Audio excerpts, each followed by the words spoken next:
Stokes returns to the source as Ashes Odyssey comes full circle. It is a phrase many of those on England's 2021-22 Ashes tour remember.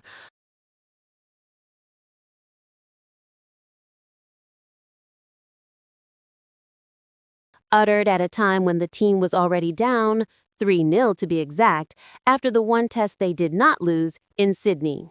There were echoes of Leonardo DiCaprio's interpretation of Jordan Belfort and Martin Scorsese's The Wolf of Wall Street, a dramatic declaration of defiance echoing through a crumbling institution. The protagonist, in this instance, Ben Stokes, is rallying in the face of the approaching bankruptcy of body and mind rather than pocket. Stokes had injured his side on day 2 of the 4th test and was unable to bowl the final delivery of his 14th over of Australia's first innings, which eventually swelled to 416 for 8.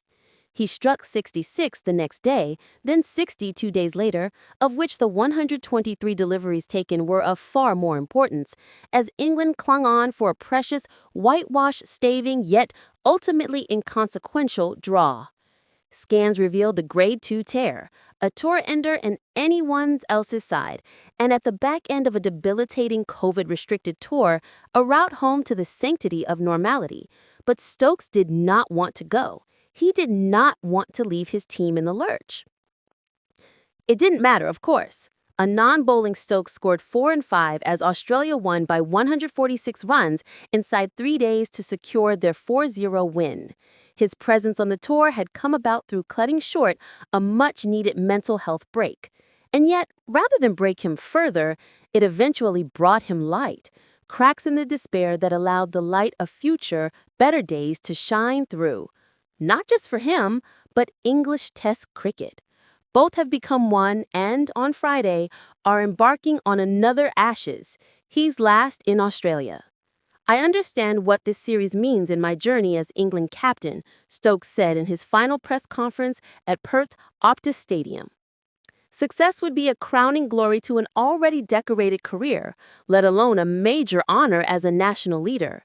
As a person, it would be another significant moment in a life indelibly linked with this country. It was here, in 2013-2014, that Stokes announced himself as a cricketer. A rounder, redder-faced 22-year-old, he started the series with his head down, grafting, as the greatest England team you ever did see set about stabbing each other in the back and keeping notes for their own autobiographies. Each walk to and from the Optus from the team's luxurious Crown Towers hotel has taken Stokes past the Waka, where he blitzed that maiden century. The time that has since elapsed was hammered home earlier this week by Stokes' wife, Claire, who reminded him their son, Leighton, was 1 at the time. Stokes left the country as England's sole comfort, but returned a year later seemingly surplus to the team's requirements.